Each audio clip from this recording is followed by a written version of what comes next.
let's do it. Oh my God! Sharp turn, sharp turn. Oh shit!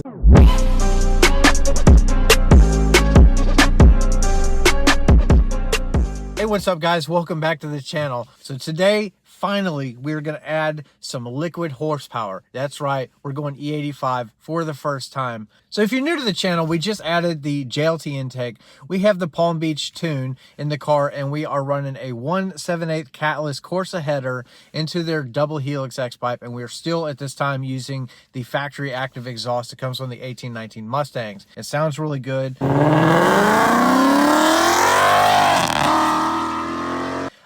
I love it to pieces. It's raspy, but it sounds pretty much like a NASCAR. It's great. I love it. But E85, there are pros and cons to it. It's mostly just a decrease in gas mileage, but we are driving a Mustang, so I can honestly care less.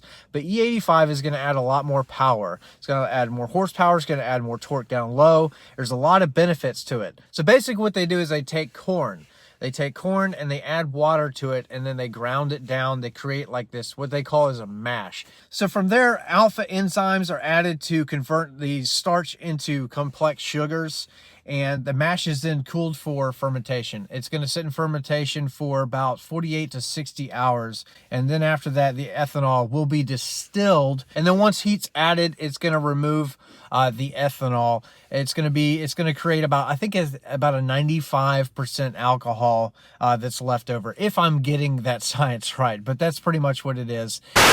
So now that we have that explained, let's go ahead and fire this thing up. We do have our E85 tune in the N-Gauge, and we have 23 miles to E. We do want to show up to the gas station with as little to no gas in the tank as possible. So if you guys missed the last video, we did dyno these mods with 93 gas, and it made 455 ground horsepower, real world horsepower, and 418 pound-feet of torque. That's pretty good. You know, there was no tune revisions that we did on that. It was basically their first tune that they had sent me, and it made decent power. So I will data log that tune at some point, but the one that I mostly care about is this E85 tunes. But other than that, 23 miles to E, let's go for a ride. Oh man, about 20 miles to go. So E85 though, on your 1819 Mustangs, you don't really have to do anything as far as injectors. It's a simple tune that you can get from, you know, Lund or, you know, Palm Beach or some of these other guys that produce these awesome tunes for these cars. But with the 1819 Mustangs, you don't have to do anything. A simple tune. With the older Mustangs, you do have to, you know, sometimes go to like a larger injector.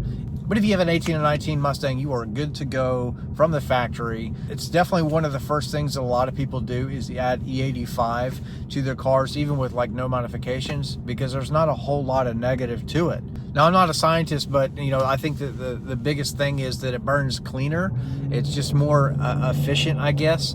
It definitely has a different flame, but that leads us into why maybe you don't want to run E85, and it's mostly just because it may not be in your area. Where I live, there's E85 everywhere, so we're going to enjoy it. But if I were to take like a road trip or something like that, the cool thing is I have an N-Gauge, and I can just swap back to my 93 tune, no problem. Just, you know, let the gas go all the way down, fill back up with 93, switch the tune, you're good to go. Oh my gosh, this is taking forever. Yeah, we do want to show up as close to E as possible. Oh my gosh, 11 miles. It's taking forever. All I'm doing is just driving up and down the street because that's where I need to go, is this place right here. It's so close to the house, it's like almost walking distance, but I mean, we have 8 more miles. I'm basically circling that place like a vulture. Like the nervous I've ever been right there. 5 miles to E. Pretty sure we're gonna break down. Oh no. But I want this thing to be at like 1 mile or something like that. I don't know how accurate all this is, but I guess we'll figure it out. We'll find out today. I'll have to call a tow truck if I break down. I have nobody else to help me. Oh look, we're passing Speedway again.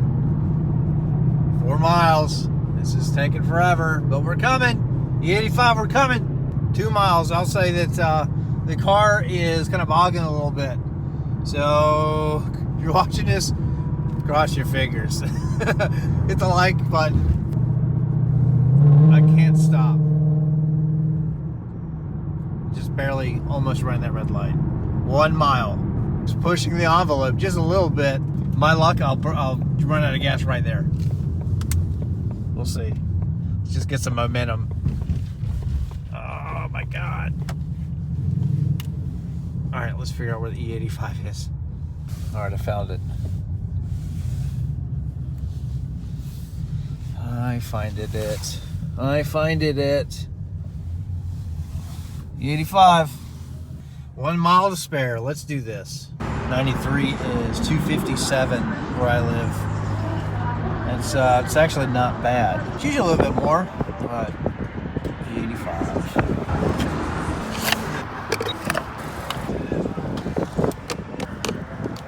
It's 28 bucks, not bad. Now we're in the car, so what we want to do is change over our tune. So without starting the car, I'm just going to turn it on to the accessory. Yep. Turn our Engage device on. We do have the tune inside of it, and it's very simple. This is one of the convenient things about having an Engage right here. So we're going to exit gauges, tuning, load tune, and we've got a bunch of them. Let's go to 3. That is our E85. Flash tune, yes. 6 minutes. And our countdown begins. Very excited. More horsepower. Go! You take it forever. I'm just kidding. 6 minutes. Oh my gosh, hurry up. Hurry up. So E85 with the mods that we do have in the car right now, I'm thinking, you know, we're definitely going to go back to the dyno and confirm this, but it probably should pick up another, I would think at least 20 horsepower. You know, usually people have close to 500 NA horsepower with the same mods and E85. So hopefully that will be true for this car. Definitely stick around for the videos to come. All right, we are complete. We're going to turn this thing off for 10 seconds. All right, here we go. Let's see what happens. It started right up. Probably not going to dog the hell out of the car just for the first few miles because there's still a little bit of 93 definitely left in the fuel lines, but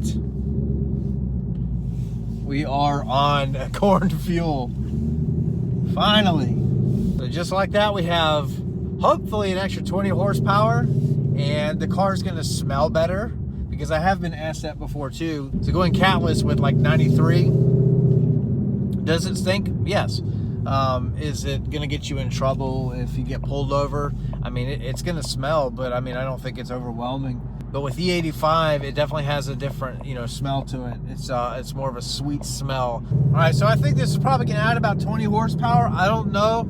To be confirmed here soon, but let's do a little test hit in the video. We're about 27 mile an hour. Here we go. Oh my God.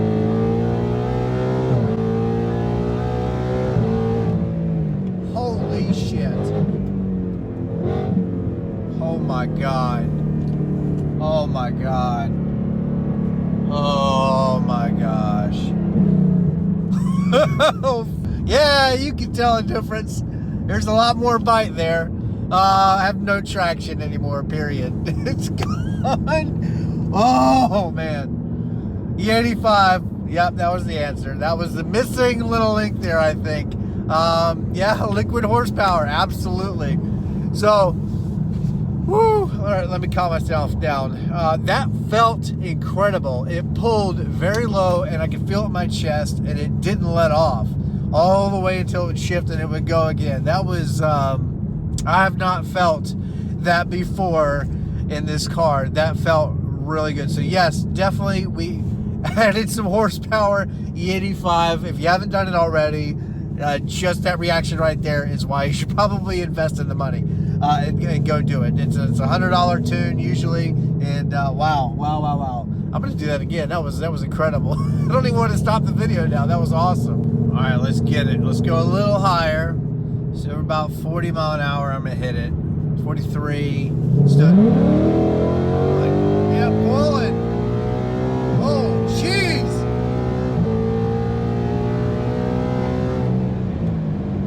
Wow. God bless.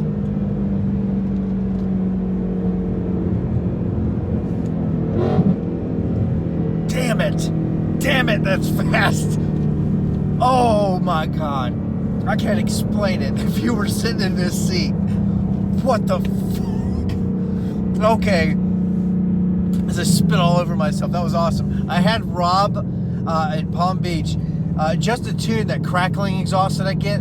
He had him adjust it down because it would, when I would, it only does it when I'm in like the sport and track mode, whenever I'm downshifting. You have to be aggressive on the throttle and then aggressive downshifting, like by braking, and then it would just that crackling noise. But I had him decrease that to about a second long, and that sounds amazing. Amazing. This is the answer. Oh my gosh! I cannot wait for the racetrack. Oh, it's going to open up here in a couple of weeks. I'm excited. Hopefully you're excited. Let's go do this. Let's chase 10-second NA in a corner. We got to find a drag pack first. I need your help. If you find one for a good price, let me know. But, all right, that's going to wrap up the video. I'll see you guys later. Be safe on the road. I'm going to floor this thing. Let's do it. Oh, my God. Sharp turn, sharp turn. Oh, shit.